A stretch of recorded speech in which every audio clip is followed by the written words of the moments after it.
A Máquina de Experiencias, yo soy Lorena García y me acompaña como siempre Álvaro Mejía. En este podcast yo le cuento a Álvaro un tema que me parezca interesante y Álvaro de igual manera me cuenta algo que le parezca interesante. Muchas veces tocaremos el terreno filosófico o por lo menos exploraremos los temas de los que hablemos bajo esa perspectiva.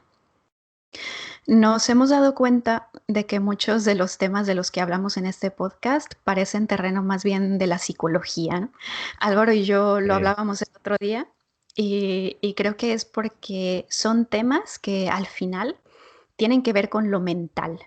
Y a mí por lo menos, no sé si Álvaro se identificará también con esto, es una o quizá la rama de la filosofía que más me apasiona y en la que más me gusta ahondar, que es la filosofía de la mente.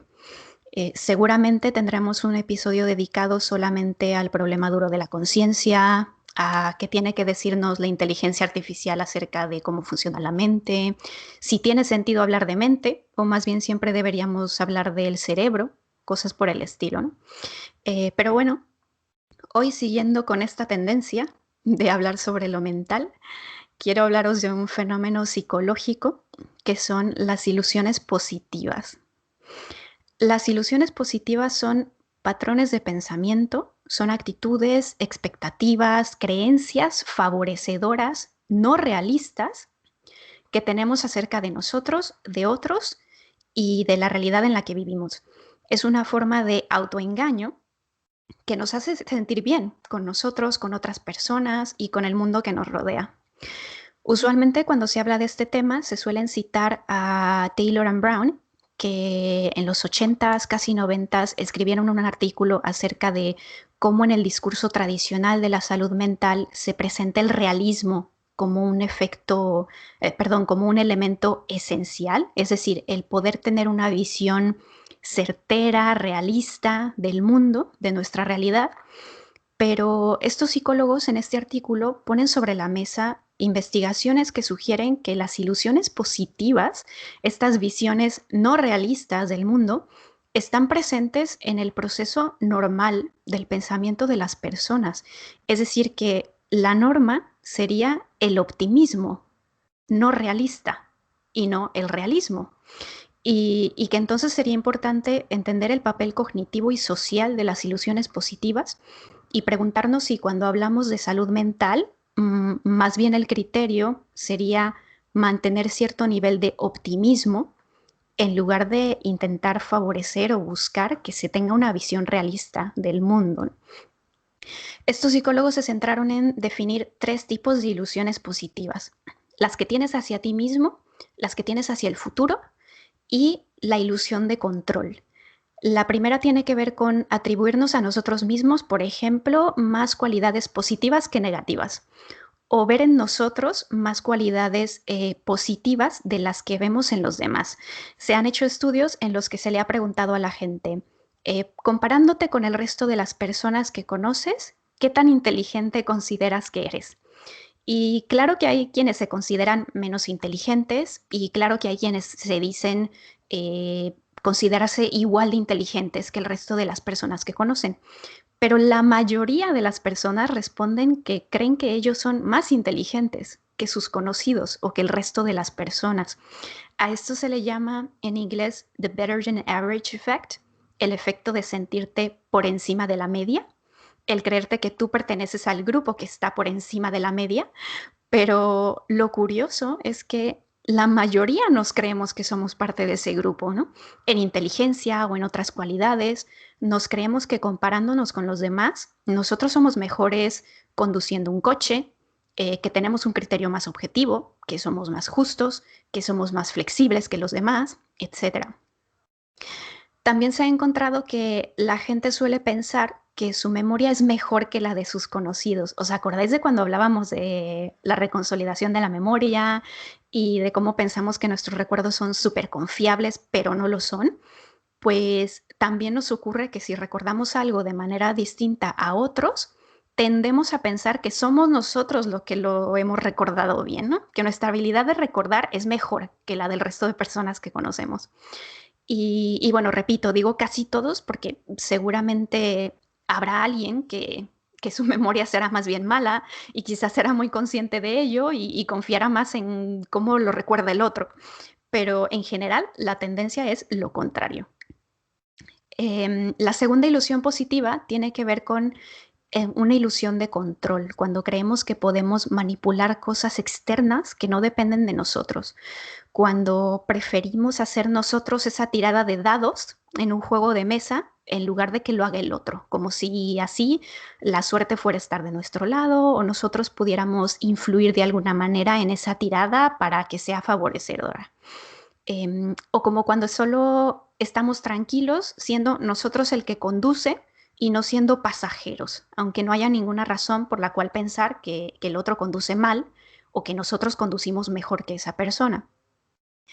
Existen también ilusiones positivas hacia el futuro, el creer que lo más probable es que a nosotros nos toquen vivir cosas más placenteras que desagradables. Cuando imaginamos el futuro, imaginamos la dicha de tener un hijo sano, de tener experiencias agradables, de tener una calidad de vida buena. No solemos incluir en nuestras expectativas de futuro que nos podríamos divorciar, tener un accidente que nos cambie la vida, que nuestros hijos nazcan con enfermedades crónicas. La mayoría de nosotros pensamos en el futuro con la ilusión de que va a traer cosas buenas. Y quizá la mayoría de nosotros cree que no tiene por qué pasarnos nada malo, que es poco probable que me ocurra una tragedia a mí, le ocurrirá a otro. Imagínate que vas a tener un hijo, pues le contarías a tus amigos que eso va a ser maravilloso, que estás ansioso por conocerle, que vas a vivir muchas experiencias con él y ella, que le vas a ver graduarse.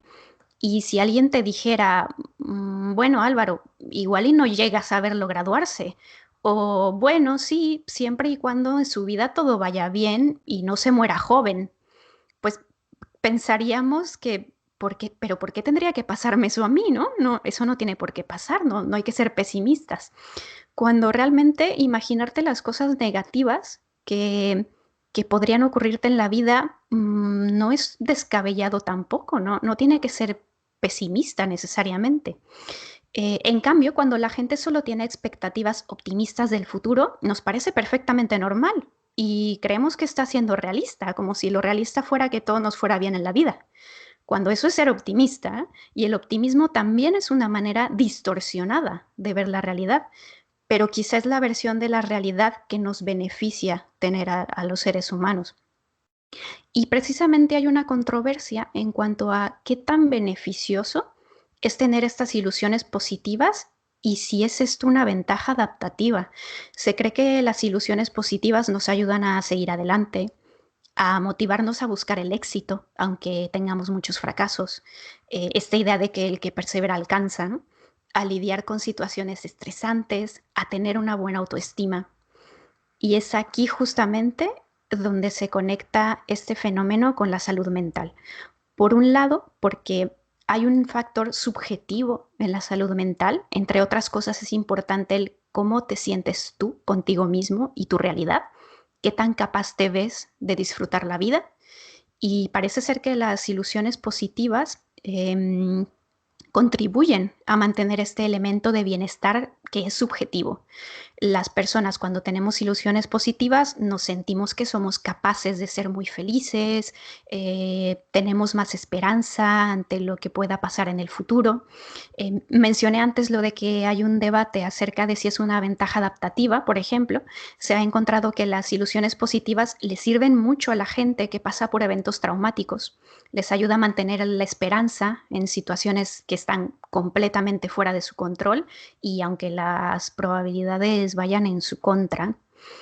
¿Y recuerdas lo que te comentaba al principio de que Taylor y Brown mencionaban en su investigación que el discurso de la salud mental gira en torno a que hay que tener una visión certera de nuestra realidad, una visión realista?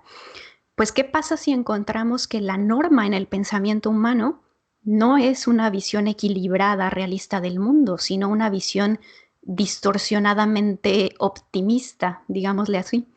Pues eso tiene consecuencias para la teoría de la salud mental, porque se supone que nuestra referencia sea lo que es la norma en el pensamiento humano.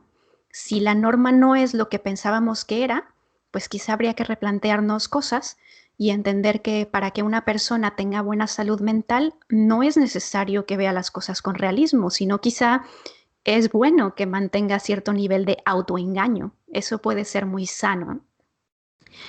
Y creo que es algo que ya está en el sentido común de la gente. Cuando alguien es muy optimista acerca de su futuro y solo piensa en las cosas buenas que le van a ocurrir, no le decimos, bueno, tranquilo, que con los años te vas a ir enfermando y tu calidad de vida va a ser un poquito peor y peor hasta el día que te mueras.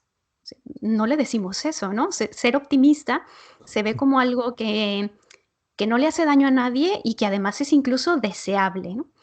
Em, Curioso también es que pensamos que la gente que está deprimida es pesimista y lo que ocurre según los estudios que se citan cuando se habla de ilusiones positivas es que las personas deprimidas tienden a tener menos ilusiones positivas, tienden a tener una visión más equilibrada en el sentido de que ven lo bueno y están muy conscientes de lo malo, ¿no?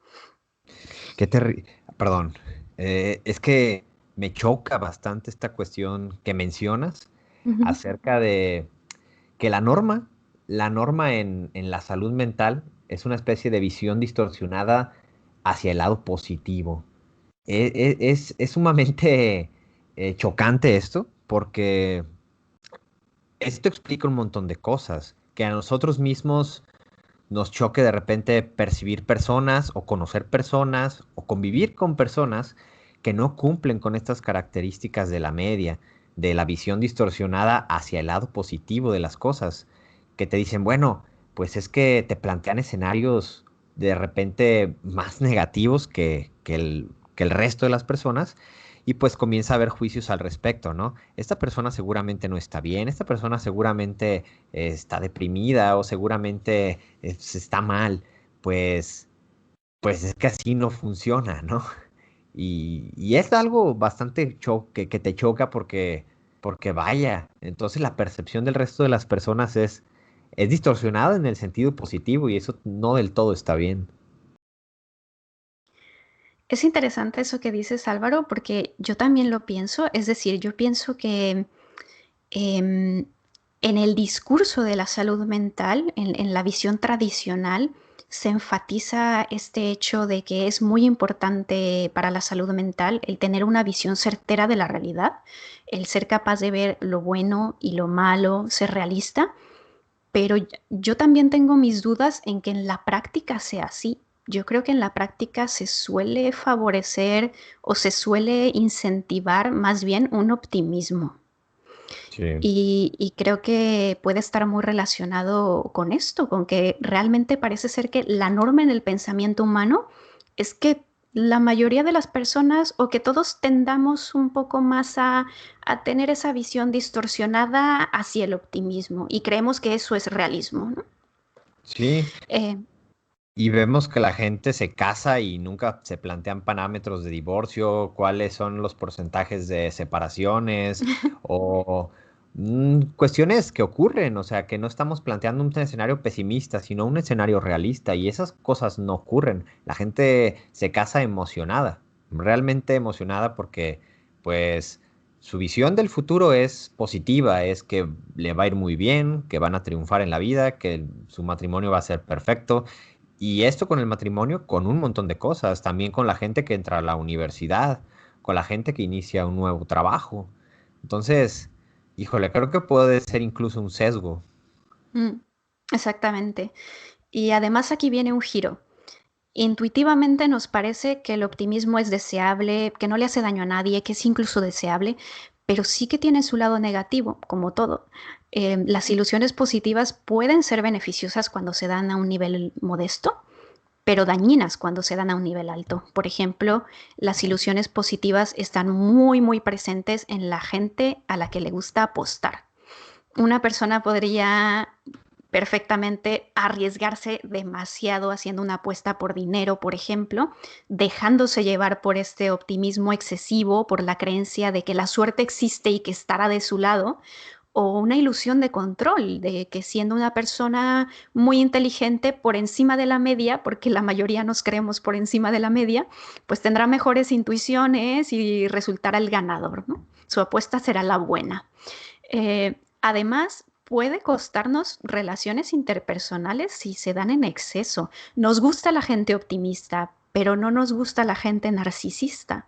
Cuando alguien se cree demasiado inteligente, demasiado buena persona, demasiado habilidoso, que está por encima de la media, por encima de sus amigos, pues ya comienza a caernos mal, ¿no? Ahora, Definitivamente. significa entonces que la gente que tiene depresión tiende a ver la vida de manera más realista, pues parece que sí. La evidencia sugiere que las personas deprimidas tienen patrones de pensamiento más equilibrados, toman en cuenta lo positivo, lo negativo, más que las personas que se consideran que gozan de buena salud mental. Por ejemplo, se ha encontrado que las personas depresivas tienen más presente el hecho de que hay muchas cosas que están fuera de su control que las personas que no son depresivas, que tienen más ilusión de control. Y bueno, es un tema del que podríamos hablar mucho, hay muchos artículos, hay mucha controversia, no se queden con lo que yo he dicho, también hay quien defiende la visión tradicional de la salud mental, quien dice que estamos malinterpretando las ilusiones positivas. No obstante, me parece un tema que nos hace replantearnos, por ejemplo, esta idea de que una de las características que acompañan al depresivo es tener una visión distorsionada de la realidad, una visión pesimista, y que las visiones distorsionadas de la realidad no son compatibles con la salud mental, ¿no? Porque la norma del pensamiento es ver equilibradamente lo bueno y lo malo. Y entonces parte de lo que buscamos es tener ese equilibrio para tener una buena salud mental. Pero quizá nos damos cuenta de que la cosa no va por ahí, que las personas que no tenemos depresión también tenemos una manera distorsionada de ver la realidad. O quizás somos nosotros los que más distorsionada la vemos, pero porque cognitivamente nos da una ventaja y al final quizá es eso, es que al final lo deseable es que todos viéramos la realidad de esa manera distorsionada, positiva, ¿no? Optimista, sin pasarnos. Y creo que acabas de mencionar algo bien interesante que es ventajas cognitivas, ¿no? Y estos elementos, si se analizan muy bien, pues tienen alguna función y pudieron haber tenido una función evolutiva para que la gente no decidiera, pues ya no vivir en un escenario catastrófico, en un escenario, pues, terrible. ¿Qué pasa? Pues se desarrollan esta clase de herramientas cognitivas y gente se queda aquí. Digo, estoy simplificando mucho esto y estoy caricaturizándolo sin temor a equivocarme, lo estoy caricaturizando mucho, pero creo que va por ahí también el asunto. Y esto es muy importante, esta cuestión cognitiva, que también a final de cuentas resulta en que se generaliza cierta visión del mundo y se vuelve la visión de la media, se vuelve la visión de la mayoría de las personas. No por eso es que sea correcto o incorrecto, simplemente pues es algo que ya está aquí adentro, es algo que en la cabeza así se desarrolló para que nosotros, pues bueno, nos enfrentemos con el mundo cognitivamente. Sí, y también mencionar que, porque quizá es importante también, que esto no significa que si uno tiende a fijarse en las cosas negativas más que otras personas, es porque tiene tendencias depresivas o que las personas deprimidas son todas realistas. También hay ilusiones negativas, también existe el pesimismo, ¿no? También hay circunstancias en las que nos obligamos a ser realistas porque sabemos que es lo mejor. Si tenemos que tomar decisiones acerca de someternos a una cirugía de alto riesgo, esas son situaciones en las que creo que la mayoría intentaríamos tener los pies sobre la tierra y no dejarnos llevar por una ilusión de que todo va a salir bien, si se nos está diciendo claramente que la probabilidad de que no vaya bien es alta y hay un riesgo grande. De lo que estos investigadores hablan, pues es de tendencias, de patrones de pensamiento, que pueden ser descubrimientos muy interesantes para la teoría psicológica y que pueden cambiar lo que entendemos por salud mental o lo que entendemos que es estar mentalmente saludable, ¿no? Em, Básicamente eso era de lo que yo quería hablaros hoy. Así que si quieres, Álvaro, continuar. Sí, como siempre en máquina de experiencias, haciéndosela de pedo a la psicología. Es que, y si tienen que refutar algo, pues Los esperamos en siguientes episodios. Es que la noción, me percato que, por ejemplo, en las facultades de psicología, por lo menos a las que en corto he tenido contacto con las personas con las cuales he tenido contacto, egresados de facultades de psicología, pues sí están inmersos en estas cuestiones de, de ciertos parámetros de salud mental que yo no sé de dónde salen, porque no están elaborados ni de ciencia, ni de evidencia, ni de nada de esto, ¿no? Entonces creo que podemos replantearnos toda esta cuestión a partir de justificaciones, de mejores justificaciones. Y así quiero comenzar con mi tema, con mejores justificaciones para hacer mejor ciencia y para replantearnos cuestiones metodológicas. Creo que, híjole, me metí en camisa de once varas con este tema, pero pues a ver cómo sale el asunto.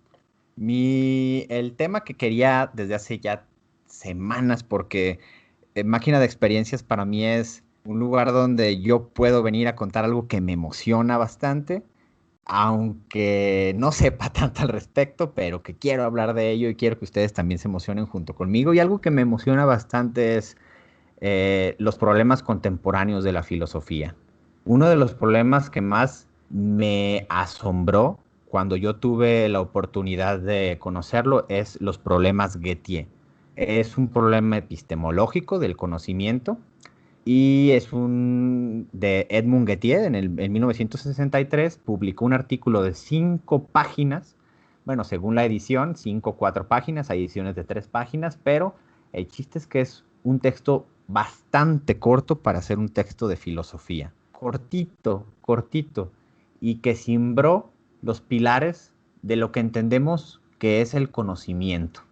Y bueno, así quiero empezar porque lo que entendemos que es que el conocimiento necesitamos tenerlo clarísimo para comenzar con esta discusión, con esta charla y que espero clarifique. Bien, a lo largo de nuestra vida, aunque esta vida no sea una vida académica, aunque no nos dediquemos a estudiar filosofía, a estudiar psicología, a estudiar lo que sea, a lo largo de nuestra vida vamos adquiriendo cierta cantidad de creencias.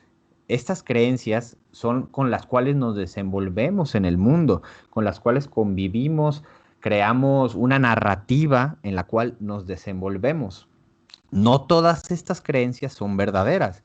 Hay gente que tiene una suma de creencias y que se desenvuelve en el mundo, aunque estas no sean verdaderas. Por ejemplo, yo he visto a personas embarazadas, mujeres embarazadas que se amarran un hilo en la panza de cierto color para que pues la criatura no salga con ciertos defectos.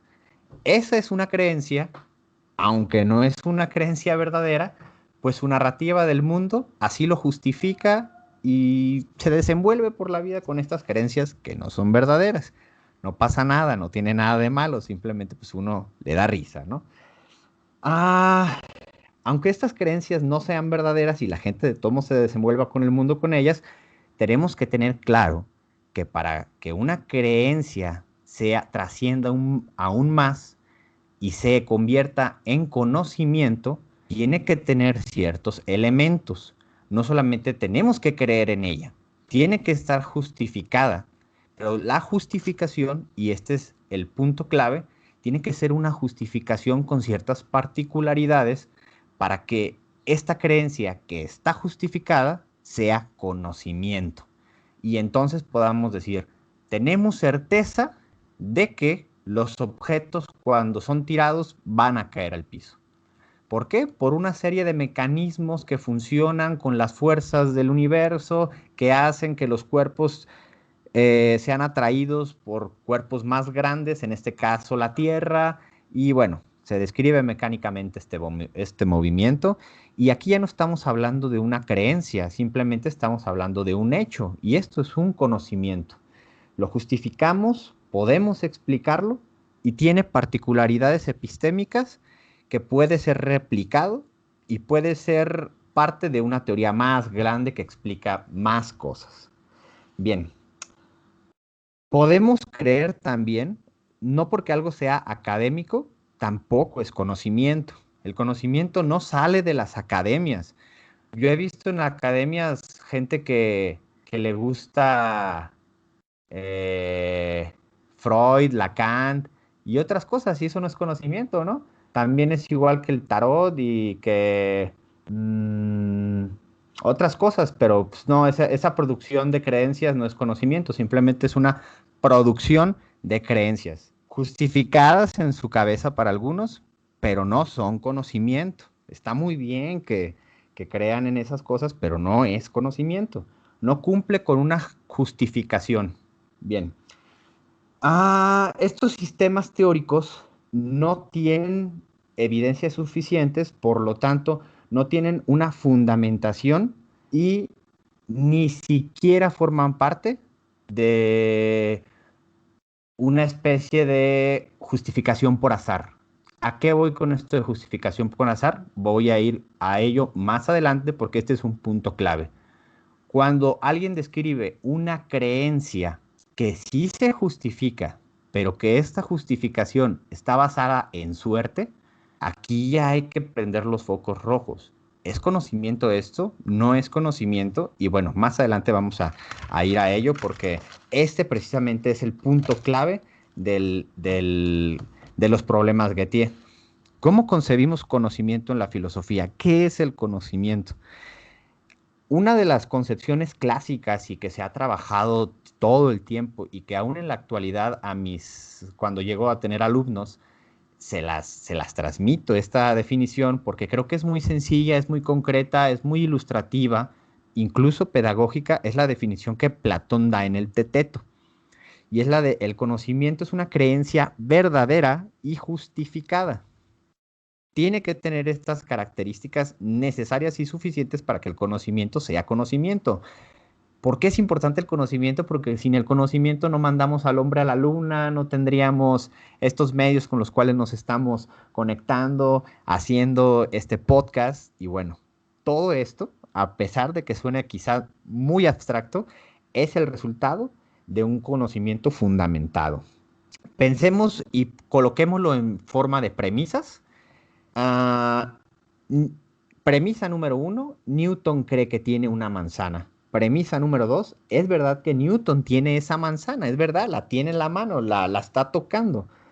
Premisa número tres, Newton está justificado en creer él mismo que tiene esa manzana en la mano. ¿Por qué? Porque la está viendo, quizá porque alguien más la está viendo, quizá porque un vecino de Newton lo está viendo que está tomando la manzana, entonces Newton no se lo está imaginando. Efectivamente, Newton tiene esa manzana en la mano, está justificado para creer eso.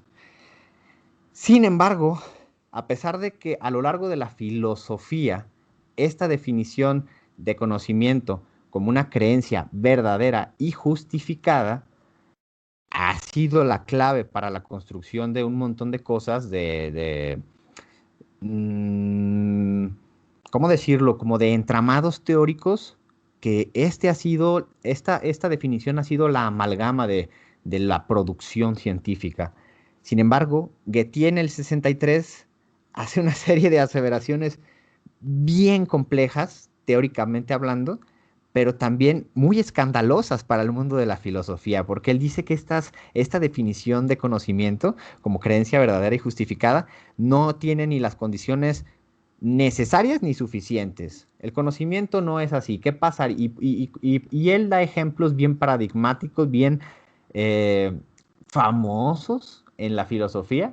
Famosos entre comillas, porque de repente esta clase de autores no son tan conocidos en las academias, por cierto grupo solamente, pero es muy famoso estos ejemplos porque se ha desarrollado una serie de getiología a partir de eso, es decir, de ejemplos extravagantes, ¿no? Y bueno, colocando este ejemplo de Newton mismo, no pensemos que es Newton. Un ejemplo no de Gettier directo, pero que surge a partir de los casos Gettier. Pensemos en un tipo que tiene una manzana en la mano y que le cayó de un árbol. Su primer juicio es que él tiene una manzana en la mano. Esa es una creencia verdadera y justificada para él, es decir, conocimiento. Sin embargo, un día antes, un bromista que andaba por los jardines, cortó todas las manzanas de esos árboles y colocó manzanas falsas de cera, con una textura muy parecida a las manzanas reales. Y cuando a este tipo le cayó la manzana, pues él inmediatamente pensó que esta manzana era una manzana real y legítimamente él tiene la creencia de que es una manzana real y por lo tanto es conocimiento, aunque nosotros sabemos que no. Sin embargo, otro bromista le jugó una broma al bromista y colocó una pequeña manzana dentro de estos moldes de cera, una manzana chiquitita, de esas pequeñas. Entonces, a nuestro sujeto original de este experimento mental, cuando le cae la manzana y sujeta esa manzana de cera, legítimamente está sosteniendo una manzana. Su creencia de sostener una manzana es verdadera, no porque está basada en la manzana que él está percibiendo, sino en la manzana interna. Esto, a esto se le llama suerte epistémica, porque su creencia es verdadera y justificada, sin embargo, pues es por mero azar, es por otras circunstancias, por culpa del bromista que le jugó una broma al bromista.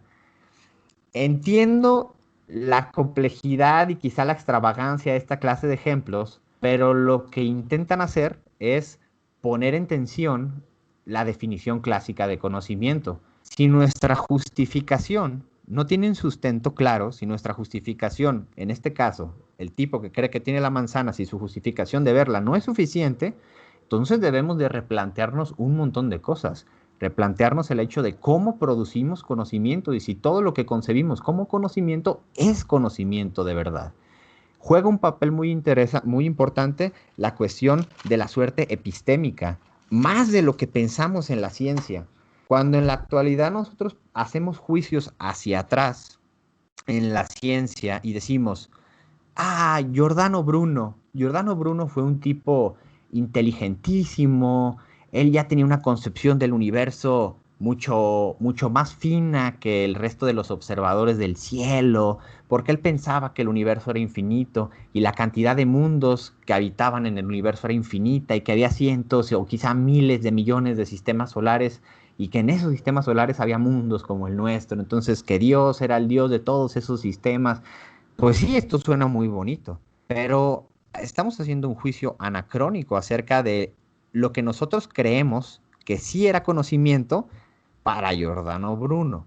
Quizá, efectivamente, estas descripciones de Giordano Bruno acerca del universo, pues en la actualidad sabemos que sí se corresponden en gran medida con esta descripción, pero de ninguna manera podemos decir que eso era conocimiento. Eso fue resultado de un azar epistémico, porque además, dicho sea de paso, Giordano Bruno ni era observador de los cielos, ni era matemático, era un místico, y su concepción mística del mundo pues lo llevó a elaborar esta clase de afirmaciones, de esta clase de descripciones del universo, y él no estaba produciendo conocimiento.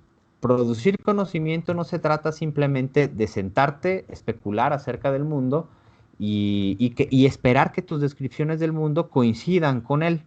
Eso no es conocimiento, por eso mucho de lo que hacemos nosotros los filósofos no es conocimiento. Bien, una vez habiendo quemado a mis colegas filósofos que no hacen conocimiento y Para que no replanteando, digan que aquí solo se habla mal de otras disciplinas, también de sí, la nuestra. claro También que nos sí, atacamos a nosotros mismos. sí, sí, porque así tiene que ser. Pero bien, una creencia tiene que estar sustentada en evidencia, esta evidencia razonada, no puede ser simplemente una evidencia recopilada al azar. Y pienso en ejemplos contemporáneos, teóricos primero y posteriormente que se justificaron como quizá no sea propiamente, no sea una analogía, sea una analogía muy forzada, pero pensemos en objetos teóricos que primero se dieron así, teóricamente, y posteriormente, ya mucho después se comprobó que efectivamente estos objetos existían, tenían una clase de existencia ontológica, por decirlo en lenguaje filosófico, una existencia real, no en un sentido metafísico, hipotético. Bien, el ejemplo de los agujeros negros. Primero, pues especuló acerca de su existencia de manera matemática, Posteriormente y mucho después se comprobó, y lo digo entre comillas, porque también para esa comprobación tenemos que haber obsequiado muchos compromisos ontológicos a herramientas que nos otorgan evidencia parcial. Yo no estoy desdeñando que la evidencia, simplemente estoy diciendo que tenemos un montón de compromisos ontológicos y que también esta evidencia tenemos que ser muy cautos para considerarla conocimiento. Que claro que lo es, no es lo mismo eh, este, esta imagen que nos dan acerca de un agujero negro que les costó muchos cálculos, que les costó muchos años, a muchos trabajadores, a muchos físicos, a muchos traductores de sonido, que lo tradujeron a imagen. No es lo mismo este conocimiento que se produjo a, a un señor que va y te va a leer la mano, o te va a leer el café, o te va a leer el iris del ojo, qué sé yo, todas esas cosas, que a veces esas cosas parecen que están revueltas en la academia, porque vas ahí a las facultades y hay un montón de gente de esa, pero está bien, también se les acepta. Ah, estos problemas de Gettier, otros, o para abordar más, ahondar más en esta clase de ejemplos, porque están bien interesantes, la verdad, es, pensemos en un pastor que a lo lejos alcanza a ver en un monte una oveja. Y él hace un juicio de que en el monte hay una oveja. Sin embargo, otro pastor, para que esas ovejas estuvieran en calma, vistió a su perro de oveja, a su perro ovejero de oveja. Entonces, el primer pastor lo que está viendo no es una oveja, es un perro vestido de oveja. Sin embargo, él hace un juicio de, en el monte hay una oveja. Al lado del perro vestido de oveja hay una oveja legítima y, y su juicio, azarosamente, es verdadero y sí es conocimiento porque sí hay ahí atrás una oveja, pero él no tiene, pues él es víctima del azar epistémico, de la suerte epistémica. Tuvo un juicio verdadero, una afirmación verdadera y justificada, no porque mmm, contrastó las justificaciones y llegó a la mejor, sino porque simplemente la suerte funcionó de esa manera. Y bueno, en un montón de ejemplos así pasa, la suerte funciona de tal manera que comprueba nuestras afirmaciones. Ah, otro de los ejemplos clásicos para ejemplificar los casos Gettier es el de Sócrates y los graneros. Es que me gustan un montón de estos ejemplos porque son extravagantes, involucran un montón de cosas como viajes en el tiempo. Entonces, imaginemos que vamos por Sócrates a Atenas, lo sacamos de estar tirando la hueva, nos lo traemos a la actualidad y lo ponemos en un escenario de películas. Yo estoy modificando el ejemplo muchísimo y le decimos, Sócrates, aquí en este escenario, pues se graban películas, Sócrates no sabe lo que son películas, pero bueno, está lleno de graneros, graneros falsos. Sin embargo, Sócrates apunta a un granero y dice, ah, mira, ese es un granero. De todos los graneros falsos que tenemos ahí, ese único granero era el único real. Y su juicio es verdadero y justificado, y si es conocimiento, es verdadero y justificado, pero quizá no es conocimiento porque es víctima del azar epistémico, de la suerte epistémica. Hizo un juicio de suerte, Sócrates. Otro ejemplo que me llama mucho la atención es de un tipo que cataloga todos los vehículos, todos absolutamente los patines del diablo, las patinetas, los coches, todo lo que tenga ruedas lo cataloga como camiones, todo. Nosotros no sabemos eso, no sabemos que nuestro compañero de viaje cataloga todo lo que ve con ruedas como camiones. Sin embargo, no lo llevamos, vente, vámonos de viaje. Vamos en una carretera, le pedimos que observen el retrovisor y le preguntas, oye, fíjate si viene un camión para meterme por este lado de la carretera. El tipo voltea y efectivamente ve un camión y dice, sí, sí, sí, viene un camión. Entonces tú con toda confianza no te cruzas porque venía un camión. Ah, pero su juicio está errado porque él, si hubiera venido un carro, si hubiera venido un patín, si hubiera venido, él te hubiera dicho que iba a venir un camión. Entonces, su afirmación verdadera está condicionada también a la suerte epistémica. Es, es, es extravagante, a final de cuentas todas estas cuestiones son extravagantes porque lo que intenta hacer Gettier es esto, poner en tensión la justificación lógica y la justificación necesaria que nosotros utilizamos para una creencia y decir, bueno, entonces, ¿cuántas condiciones necesita tener el conocimiento? ¿Necesitamos tener 4 condiciones de conocimiento, 5 condiciones de conocimiento, o quizás solamente 2 condiciones? Que sea una creencia y que sea justificada. Justificación de cualquier tipo para que sea conocimiento. O quizá nada más una creencia, con tener una creencia entonces ya podemos producir conocimiento. Es un problema realmente profundo en epistemología porque aún en la actualidad se sigue discutiendo toda esta cuestión, seguimos discutiendo acerca de si nuestras justificaciones son falibles, si son infalibles, si la definición tiene que ser tripartita o de 5 o de 6. Es decir, la construcción teórica de la ciencia, la justificación epistémica, aquí está, y muchas de las veces, aunque los filósofos digan misa, pues esto no se utiliza. Realmente las justificaciones en la ciencia no se atan, a ver, a partir de qué dice la definición de conocimiento. No, pues que es una creencia verdadera y justificada. Ah, la creencia ya la tenemos, ahora ya hay que justificar. No, así no funciona. Eso no funciona así. Y lo vemos en la psicología cada rato, ¿no? Creo que en psicología y en otras áreas de la ciencia se tiene una creencia y yo creo que existe el ello y el yo y pues así ha de funcionar la mente, quizá, ¿no? Entonces, quizá mis problemas actuales son represiones del pasado, es por eso que me está yendo mal y estoy deprimido. Eso creo, eso ha de haber sido. Creas una teoría y ya creas conocimiento. Así no funciona, pues. A lo que voy con esto es que los científicos no toman en cuenta esto porque, pues, nosotros romantizamos la teoría muchas de las ocasiones. Ah, Getty no es el único que ha hecho esta cuestión de cuestionar la fiabilidad de las justificaciones. Incluso Descartes, Locke, Hume, todos estos filósofos clásicos ya han puesto en tela de juicio las justificaciones. En qué se justifican nuestras creencias y si estas justificaciones son erróneas, pues nuestras creencias son erróneas. Bien, perdón.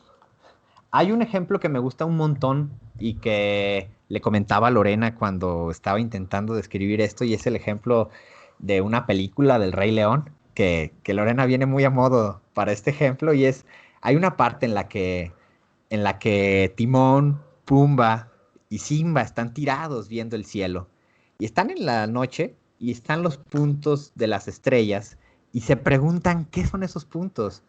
Y Timón dice, pues son luciérnagas que están ahí, es obvio, son luciérnagas. Timón tiene una creencia de que en el cielo hay luciérnagas. Esas son la explicación de esos puntos. Simba dice que pues son ancestros los que están ahí, que se están vigilando desde el cielo. El único más cercano a una creencia verdadera es Timón. Él dice que los puntos en el cielo son bolas de fuego que se están quemando a millones de kilómetros de distancia y por eso los alcanzamos a ver y por eso los percibimos tan pequeños. Pues Pumba tiene una creencia que es verdadera pero no está justificada. No puede ser conocimiento.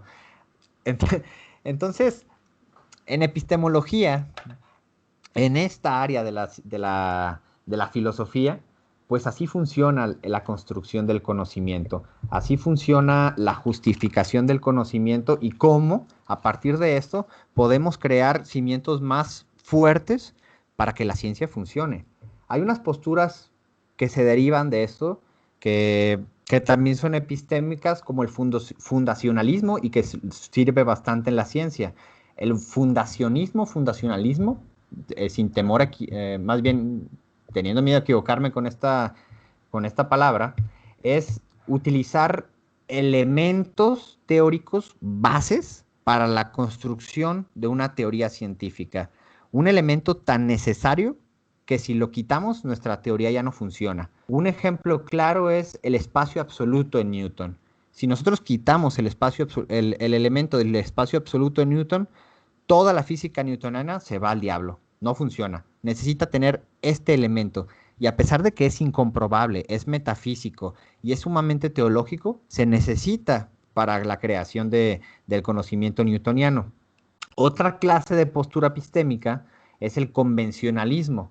Es decir, no sabemos realmente si hay elementos que fundamentan el conocimiento. No sabemos y no tenemos los elementos para fundamentar esto, para describirlo. Porque uno de los problemas del fundacionalismo es que, ¿qué pasa con la justificación de estos primeros elementos? Por ejemplo, ¿qué pasa con la justificación del espacio absoluto? Si no la hay, entonces estamos en un problema. El convencionalista simplemente dice, bueno, pues parecería que el mundo funciona de esta manera, entonces hacemos convenciones científicas de que más o menos estamos de acuerdo en esto.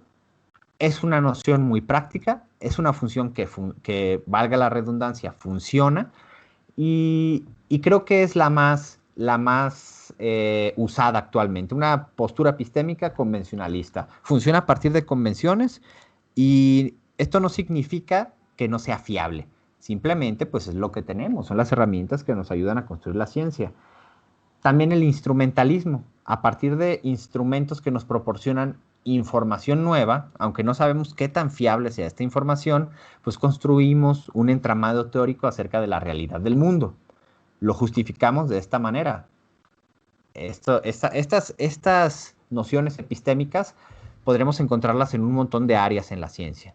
Y bueno, creo que hasta aquí voy a dejar este tema porque podemos irnos y todavía arrastrar todavía más este tema, seguirlo jalando y estirando, pero la importancia que yo quería recalcar en este episodio era que ni siquiera en la filosofía misma se presentan convenciones acerca de lo que es el conocimiento y acerca de cómo podemos elaborar conocimiento fiable y que este conocimiento construya cosas como la ciencia. Necesitamos preguntarnos más acerca de ello, porque hablamos con mucha facilidad acerca de la psicología dice, la biología dice, la astronomía dice, sin preguntarnos por los compromisos epistémicos, ontológicos o por el constructo filosófico que hay detrás de todo eso. Entonces, denle una checada a los casos Gettier. Si no se quieren meter en el artículo como tal, que es muy corto, es muy técnico. Creo que a mí todavía no lo alcanzo a digerir porque es muy complejo. Pero creo que los casos Getty están bien divertidos. Échenle un ojo y se van a divertir por lo menos. Quisiera comentar dos cosas. Primero, me pregunto qué piensan los epistemólogos acerca de los animales en relación al concepto de conocimiento. Es decir, ¿los animales saben cosas? ¿Hay animales que saben cosas? Y si es así, pues parecería extraño que tuvieran que cumplir la condición de la justificación, ¿no? No diríamos que un perro tiene una creencia que es verdadera y justificada, pero a lo mejor quizás sí diríamos que un perro sabe algo.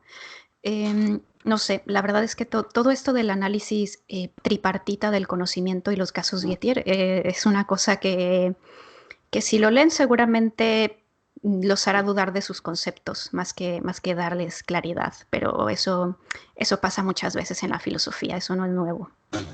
Sí, Eh, exacto. Y otra de los... las cosas que no mencioné, perdóname, Lorena. Perdón, ¿ibas a decir algo? No, no, continúa. Bien, es que como en el primer episodio de Máquina de Experiencias hablamos de intuiciones y creo que tenemos una noción un tanto ya más clara de lo que es una intuición y lo problemático que puede ser utilizar las intuiciones para justificar cosas teóricas y prácticas. Todos los casos Gettier, el problema que yo personalmente le veo es que están basados altamente en intuiciones, altamente, y también en especulaciones, son escenarios muy forzados.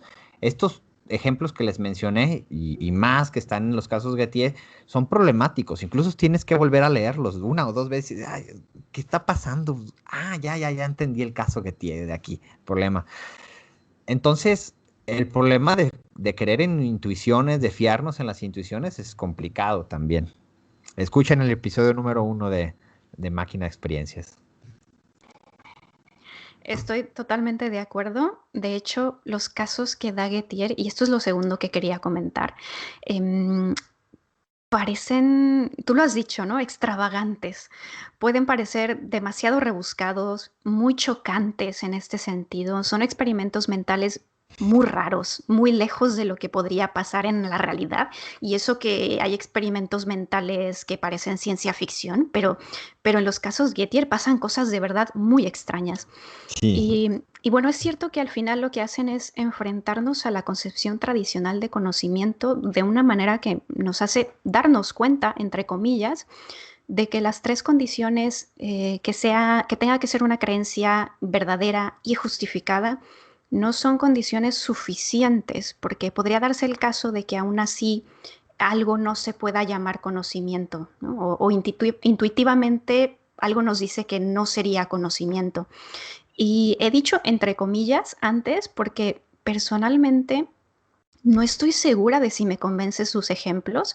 En algunos creo que hay cierta ambigüedad en el lenguaje o ambigüedad en sentido lógico que juega a su favor, como el ejemplo que tiene de, creo que les pone siempre los nombres de Smith y sí, Jones, creo que es, sí, que en el que los dos tienen una entrevista de trabajo. Smith escuchó decir al presidente de la compañía que Jones va a obtener el puesto, entonces lo sabe, ¿no? Sabe que Jones lo va a obtener. Y además vio que Jones se echaba en el bolsillo 10 monedas. Y entonces Smith suelta la proposición de el hombre que obtendrá el trabajo tiene 10 monedas en el bolsillo. Y resulta ser que no le dan el trabajo a Jones, se lo dan a Smith, pero aún así la proposición es verdadera, porque casualmente él no se acordaba que también llevaba 10 monedas en el bolsillo, ¿no? Creo que este quizá es su ejemplo más famoso, sí. pero para mí la cuestión quizá está en que en el momento en el que Smith hace esta proposición, la frase de el hombre que obtendrá el trabajo, es equivalente solamente a Jones, no a Smith. Es decir, me parece que hay una especie de trampa en el lenguaje Sí. porque en este contexto en el que él formula la proposición, no puede ser equivalente a Smith. Él se refiere a Jones solamente, ¿no? O Exacto, exclusivamente. No sé si me explico. sí. No sé, me parecen, es verdad, son ejemplos bastante, no sé, crípticos, no sé con qué palabra calificar, ¿no? Son. Pero que han tenido a los epistemólogos tirándose de los pelos por mucho tiempo, ¿no? Sí, y es una cosa curiosísima porque te percatas de con qué cosas los filósofos se entretienen, sobre todo los filósofos analíticos, ¿no? Que para un mortal, bueno, creo que esta palabra no está muy bien empleada, para cualquier persona no interesada en la filosofía, y menos en la filosofía analítica, pues vería estos casos y diría, bueno, pues, ¿qué es esta tontería? O sea, ¿qué es esto? Ujú. Esto es una payasada, ¿no? O sea, no le hallo ni chiste, no está interesante. O sea, es obviamente que esto está súper, ni en las más malas películas que he visto se presentan estas cosas. Y bueno, tiene eso, tiene este nivel de comprensión, de construcción, que intervienen muchísimos elementos que realmente no funcionan en la realidad, como los ejemplos que dimos del tipo que dice que todo es un camión, o este caso, el de Smith, o otros casos que da el mismo Gettier en sus ejemplos, que decidí cambiarlos porque son complicados, y más porque creo que luego Gettier toma ejemplos como muy propios y piensa que todos los entienden y está rarísimo.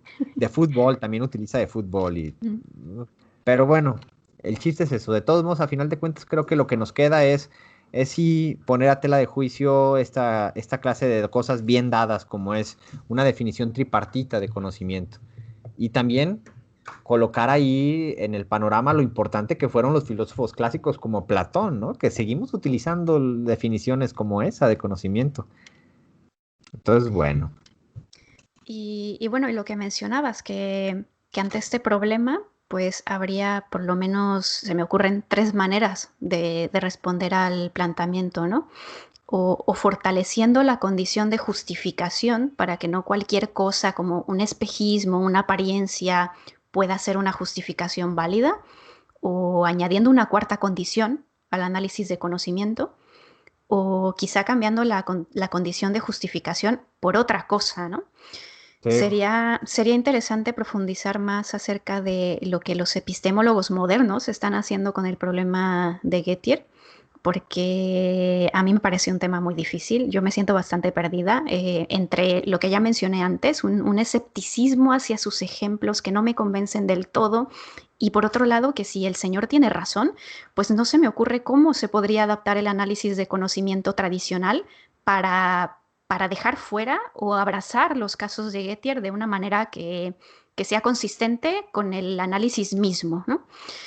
No sé, me parece, a veces no sé qué me parece más difícil, si este tipo de problemas analíticos duros de la epistemología o el descifrar qué quiso decir Hegel en su fenomenología del espíritu. Exacto, sí, sí, sí, porque una de las cosas que más atacan a los filósofos analíticos de los continentales es su oscuridad y su complejidad y que son incomprensibles. Ay, pues esto no está muy lejano de eso. Ah, Exactamente. ¿verdad? Entonces, bueno, no es que yo sea geteriano ni nada de eso, simplemente es una de las particularidades que nos vamos encontrando y que a mí me gusta plantearlas. No, no creo esto, legítimamente no creo, creo que yo soy una especie de, ¿cómo decirlo? Mm, economista en sentido, me gusta mucho la economía epistémica.